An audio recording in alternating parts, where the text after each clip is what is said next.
नमस्कार, आप देख रहे हैं अल्पाइन क्लासेस कि जैसा सभी लोगों को पता है कि नेट एग्ज़ाम कैंसिल हो चुका है, फिर से री एग्ज़ाम होगा।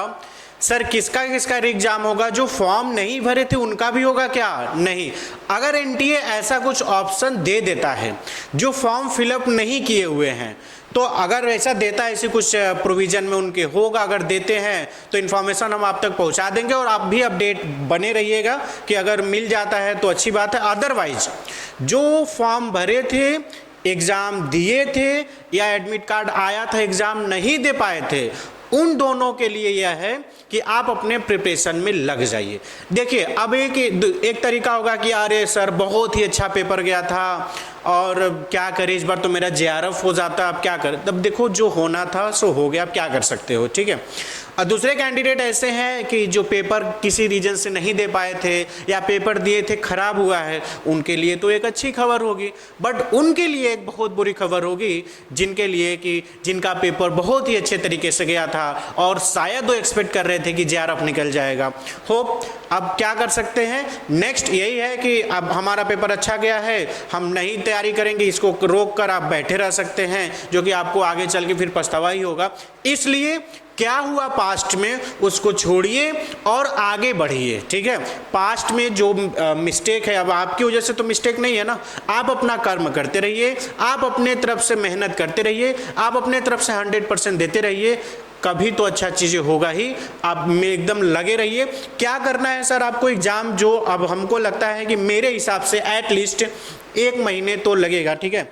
जो एग्ज़ाम डेट होगा मेरे हिसाब से एटलीस्ट 1 महीने में, जुलाई में ही एग्ज़ाम हो जाना चाहिए मेरे हिसाब से। और अब वो अगस्त में ले जाते हैं कि कब कराते हैं वो आइडिया नहीं है, बट एक्सपेक्टेड डेट मेरे हिसाब से, क्योंकि दिसंबर का भी एग्ज़ाम इन्हें कंडक्ट कराना है, तो उसके हिसाब से जुलाई में या अगस्त के अंदर करा देना चाहिए।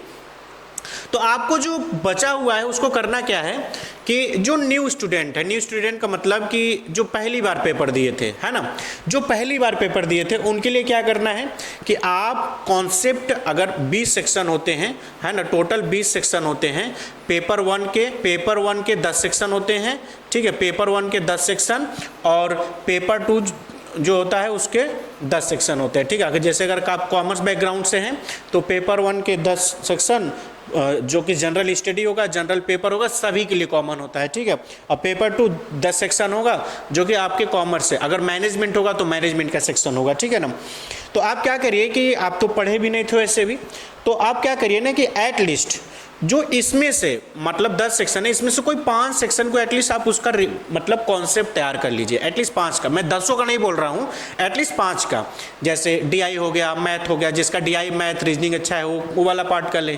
जो थियोरेटिकल पढ़ने में जो ज़्यादा उनको अच्छा लगता है वो हायर एजुकेशन का पोर्शन, है ना, और कम्युनिकेशन का पोर्शन, ठीक है, और टीचिंग एप्टीट्यूड का पोर्शन, इस तरीके से ऐसे करके 5 सेक्शन आप पढ़ लीजिए।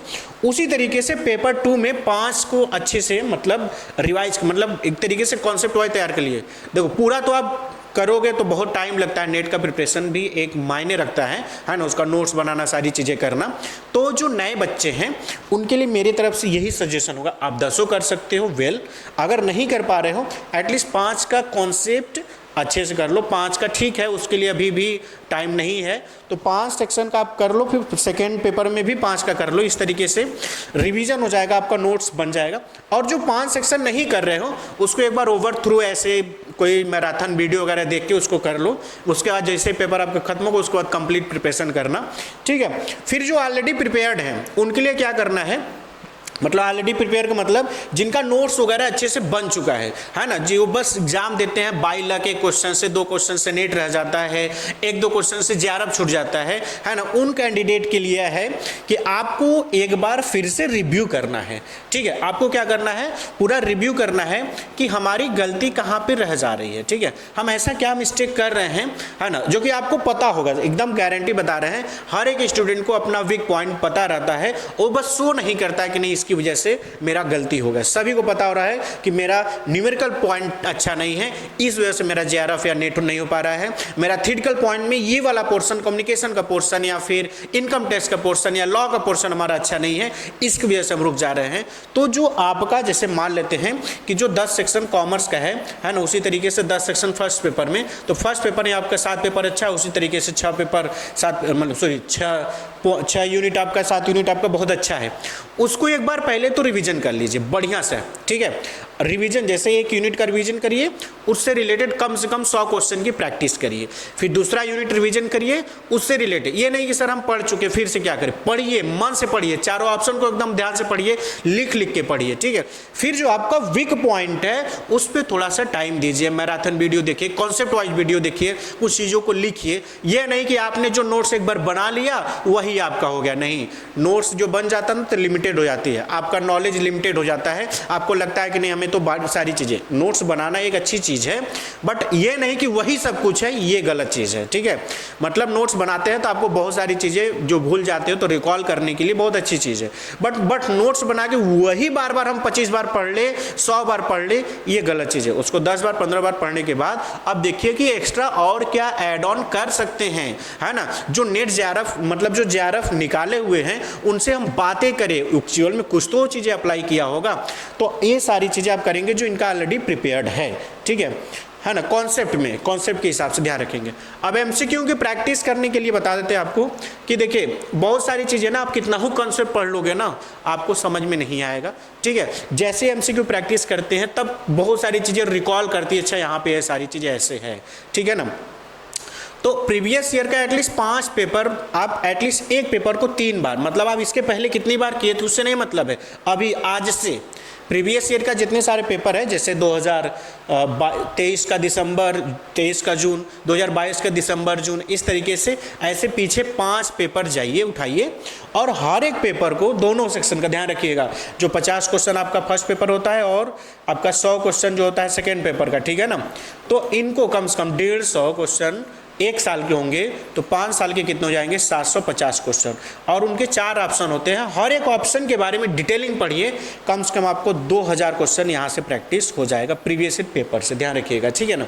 मतलब इस तरीके से, ये नहीं कि पहले का 20 सही होगा 2 ऐसे रट नहीं लेना है, कॉन्सेप्ट वाइज उसको समझना है, ठीक है। टॉपिक वाइज मतलब वही मैंने बताया कि टॉपिक वाइज या यूनिट वाइज, है ना।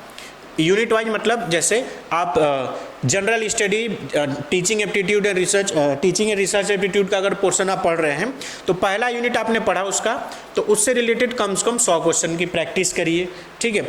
दूसरा यूनिट पढ़ा तो उससे रिलेटेड 100 क्वेश्चन की प्रैक्टिस करिए, ठीक है। और डेली कम से कम 3 यूनिट को स्टार्ट करिएगा या 2 यूनिट का, जैसे एक कॉमर्स पोर्शन, एक जनरल स्टडी। उसी तरीके से अगर दूसरे बैकग्राउंड के स्टूडेंट है तो एक फर्स्ट पेपर का 1 यूनिट और एक अपने सब्जेक्ट का 1 यूनिट। ये नहीं कि हम जनरल स्टडी उठा लिए तो दिन भर रात भर उसी को पढ़ रहे, नहीं।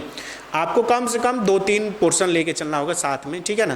कि जैसे सुबह से दोपहर तक हमने फर्स्ट पेपर पढ़ लिया, दोपहर के बाद शाम तक सेकंड पेपर पढ़ लिया, रात को मैंने, ठीक है, एमसीक्यू दोनों का प्रैक्टिस कर लिया। इस तरीके से आप कर सकते हो, है ना। मतलब ये नहीं कि आपने एक बुक खरीदा, उसमें से 10,000 क्वेश्चन थे, उसको रट लिया, अब हो गया, नहीं। उसके बियॉन्ड भी जाइए, और किस तरीके से एनटीए नए पैटर्न पे क्वेश्चन पूछ सकता है उसके हिसाब से पढ़िए। और बड़ी बात है कि रिवीजन भी करना बहुत बड़ी चीज़ होती है, जो कि स्टूडेंट करना भूल जाते हैं, जिसकी वजह से एग्जाम में क्वेश्चन आता हुआ भूल जाते हैं वो, ठीक है। तो रिवीजन बहुत ज़रूरी है कि एटलीस्ट वह सेक्शन आप तैयार कर लीजिए कि अगर इससे कहीं से भी क्वेश्चन आए तो हम इसको कर सकते हैं। यही एटीट्यूड के साथ अपना प्रिपरेशन करिए। आप हमसे क्या चाहते हैं कमेंट सेक्शन में जरूर कमेंट करिएगा। हम आपके लिए, हम नेट से रिलेटेड जो भी स्ट्रैटेजी है ना, जो आपके लिए एमसीक्यू पोर्शन, जो आपके लिए कॉन्सेप्ट होंगे, हम भी ट्राई करेंगे कि आपको देते रहें, ठीक है। जो कि फ्री ऑफ कॉस्ट होगा। जो हमारा टेलीग्राम ज्वाइन करना चाहते हैं, alpine classes official Telegram join कर लीजिए, या फिर आप हमें इस व्हाट्सएप नंबर पे कांटेक्ट कर लिए 6394991271, ठीक है ना। आप व्हाट्सएप में ऐड हो जाएंगे, ठीक है। और जब आप व्हाट्सएप में ऐड हो जाएंगे, लिंक डिस्क्रिप्शन में व्हाट्सएप लिंक दिया रहेगा, ठीक है ना, उस पर क्लिक करके व्हाट्सएप ग्रुप में ऐड हो जाइए। दोनों पेपर का, पेपर 1 के लिए भी और पेपर 2 कॉमर्स हम पढ़ाते हैं, ठीक है ना। तो उससे रिलेटेड वहाँ पे पोल कराते हैं, एमसीक्यू प्रैक्टिस कराते हैं, जो हमारे पास नोट्स होते हैं, जो पीडीएफ्स होते हैं, आपको फ्री ऑफ कॉस्ट वहाँ पे दिए जाते हैं, ठीक है ना। पेड का बैच मेरा दिसंबर के लिए है, जो अभी कैंसिल पेपर हुआ है इसका कोई चार्ज नहीं है। इसके लिए बस आप आइए और ज्वाइन करिए और अपना प्रिपरेशन स्टार्ट करिए, ठीक है। तो इस वीडियो में इतना ही। यह वीडियो कैंडिडेट को भेजिए जिसको इसका रिक्वायरमेंट है। Thank you so much.